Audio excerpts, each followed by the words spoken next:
Over the past couple months, I've really enjoyed seeing all of you, but I've really enjoyed seeing some of the new faces in our midst. I hope that you are feeling truly and sincerely welcomed by all of us. It's a joy to have you here, a joy to share this congregation. It's fun to see some people we haven't seen for a while either come visit. And if you're new, maybe I imagine that you might be wondering why we're celebrating Advent and Christmas, both Christian traditions. Why are we celebrating the birth of Jesus when we never talk about him? That might be confusing if you're new, or maybe not. Maybe if you've been here for a long time and it's still confusing, why are we doing this? Especially when we're not specifically a Christian faith. Does he mean anything in Unitarian Universalism, or is this all kind of a token thing we do? Well, like all religious and spiritual questions in a UU context, the answers will vary a lot for different individuals. For some Unitarian Universalists, Christmas does not matter at all, or it is celebrating something else, the solstice, Hanukkah, a time of giving to others, a time for family. For some, though, it is about Jesus and honoring his birth and his life, the yearning for peace on earth, for God's love to be embodied and present in the world among us. Historically, Jesus was significant in Unitarianism and Universalism both, as each tradition began within Christianity, emerging out of the wake of the Protestant Reformation, and then in the 1700s and 1800s in Massachusetts, where both denominations began in this country. Unitarians, as the name implies, rejected the doctrine of the Trinity, finding it both non-biblical and irrational. Indeed, it took several centuries for Jesus to become Christ, a prophet to become God, in what went from a reform movement within Judaism to the religion of Christianity under Emperor Constantine. For Unitarians, Jesus was the model human being, what the Reverend Ellery Channing, the leader of the American Christian Unitarianism, called salvation by character. Jesus' teachings and ministries showed the way for human beings to live a moral and righteous life. Salvation was achieved not through belief in a Messiah for the next life, but through one's own spiritual and ethical choices in living. Universalists, on the other hand, were Trinitarian, although the freedom clause of their profession of faith allowed freedom of belief on this and all points. Universalists believed that Jesus was both human and divine, the Son of God. Where they parted ways with Orthodox Christianity was less about the nature of Jesus and more about the nature of God. They believed that God loved every human being unconditionally, and that all souls were already saved. Salvation came through the recognition and embrace of this unconditional love. For Universalists, Jesus was the incarnation of God's love, God's willingness to become human and experience birth and life and death and everything in between. Universalists did not accept that a loving God would demand the sacrifice of Jesus for the redemption of sin when God loves souls, all souls already. Instead, Universalists understood Jesus' death as the consequence of the human failure to recognize God's love. He was killed because of human fear, not God's judgment. Unitarianism and Universalism merged into one denomination in 1961, when both had become too small to be sustainable on their own. While Unitarianism has mostly shed its Christian heritage by that time, Universalism was still grounded in it. Our living tradition is always a bit of a dance, as our differing individual and community theologies and philosophies evolve. When it comes to Jesus, I would say that whatever any one of us you use might believe individually, that he was the Messiah and the Son of God, that he is both human and divine, or that he was only human, I would say that he is a presence still in this world today, because he was a prophet whose words and ministry transcended his life and his death, whatever else we might believe.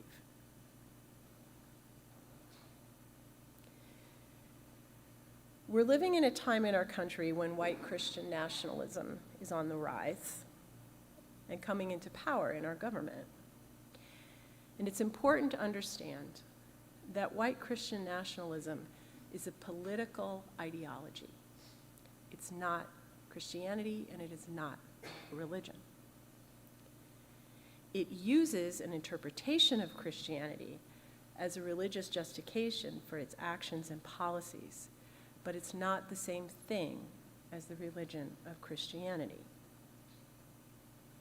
White Christian nationalism isn't any more representative of Christianity than, say, the Taliban or the Islamic State are of Islam, or that the right-wing policies of Netanyahu are of Judaism, or that the Hindu nationalist policies of Prime Minister Modi in India are of Hinduism. You might notice a world theme there with regard to what's happening with how religion's being used. Further, I would argue that it's certainly not the religion of Jesus, whatever its followers might claim, and is in fact the antithesis to what Jesus preached, lived, and gave his life for. It's important that we recognize this and talk about Jesus ourselves in a way that calls attention to what he really preached and the world he really called into being, both to call out the lies of white Christian nationalism, which, by the way, has been part of this country since the beginning. It's not new. And to support our Christian neighbors who are trying to preach and live more truthfully Jesus' gospel, because they are taking a great risk by calling out this ideology in their midst. In his own time, Jesus was a radical. He lived at a time when the Romans ruled Israel-Palestine as part of their large empire with an oppressive fist that bled people dry through a system of taxation. Jesus certainly was not alone in challenging either the empire or the members of the Jewish political and religious elite who served as the local puppet government in Jerusalem, supporting the emperor in order to benefit their own power and control over the people. When I read the Gospels, I experience Jesus as a person who listened to and served people in a way that made them feel heard and seen. He made people who were told they didn't matter feel like they did matter, that they were indeed beloved of God, that they had worth and dignity, a worth and dignity that was not defined by wealth and status. They were not poor or ill or cast aside because they were sinful. It was the structures around them that Jesus saw as evil and wrong. He was trying to reform his Jewish faith to be more humane, more in the spirit of God's love, and less about following strictures and rituals that had become hollow and disconnected. Our ancient reading is an example of that. When the student of the law, meaning somebody who studied the Torah, approached Jesus to ask, what is the most important commandment among the famous 10, as well as the many, many additional ones in the book of Leviticus, Jesus responded, it's the first, to love God with all your heart and all your soul and all your mind. And then he adds, and your neighbor as yourself. Which leads the student to ask, well, who's my neighbor? And that's when Jesus launched into the story of the Good Samaritan, the man who came to aid his neighbor when the holier ones, the priest and the rabbi, failed to stop.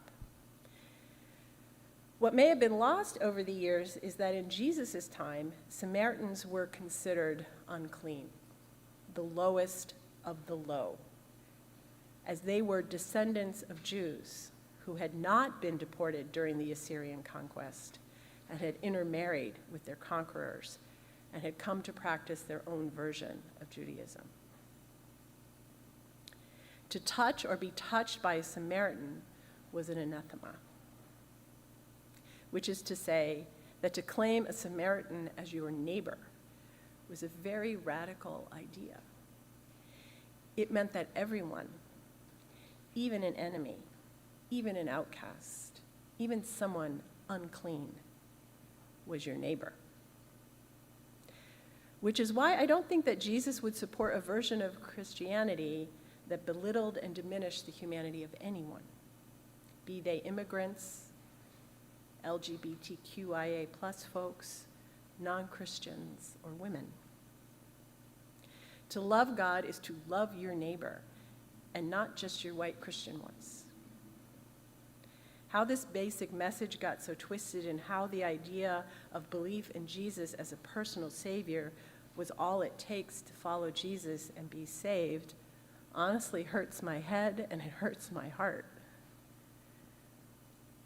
When I attended a Methodist seminary in the mid-90s, many of my Christian colleagues were wearing the WWJD bracelets that were popular at the time. Does anybody remember those? Yeah. WWJD stood for What Would Jesus Do? A reminder to ask oneself these questions in time of an ethical or faith dilemma, to think about what it meant to be a follower, a disciple of Jesus, and what would he do in that situation? I don't know about you, but I haven't seen or heard those bracelets recently, in recent years. Although I think the question is a really good one, even better. I wonder what Jesus would think. What would Jesus think about what is being preached and promoted in his name by white Christian nationalism?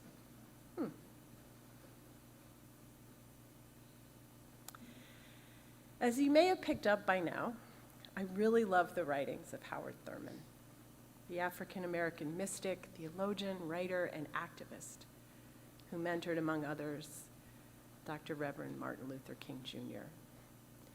The universalist in me loves that he joins his mysticism, the connection of his own soul with the divine soul. He joins this with the prophetic witness and action in the real world, rather than separating them. He understands Jesus' offer as salvation, and salvation literally means the deliverance or preservation from harm and from suffering. Thurman understands Jesus' offer as salvation not as something that is personal and for the afterlife, but for every human being on this earth now, through the practice of loving one's neighbor. He gets right to the heart of why Jesus' message was so powerful and so dangerous, why it resonated so deeply that it couldn't be erased. So instead, it got twisted into something else. As he observed, it cannot be denied that too often the weight of the Christian movement has been on the side of the strong and the powerful against the weak and the oppressed. This, despite the gospel.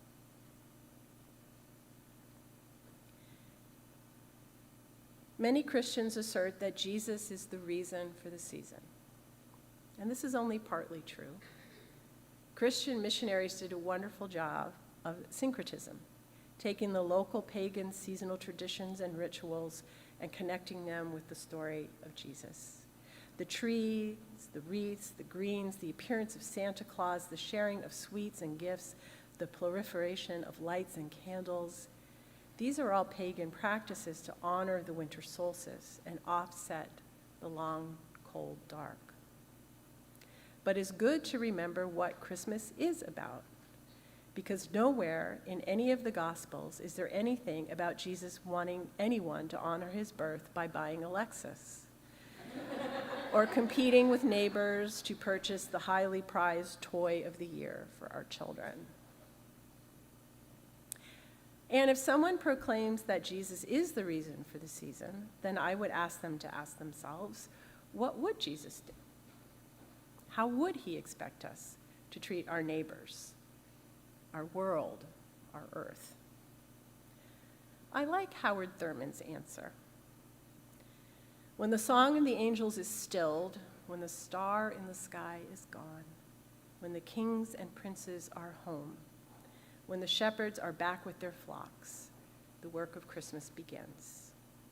To find the lost, to heal the broken, to feed the hungry, to release the prisoner, to rebuild the nations, to bring peace among the people, to make music in the heart.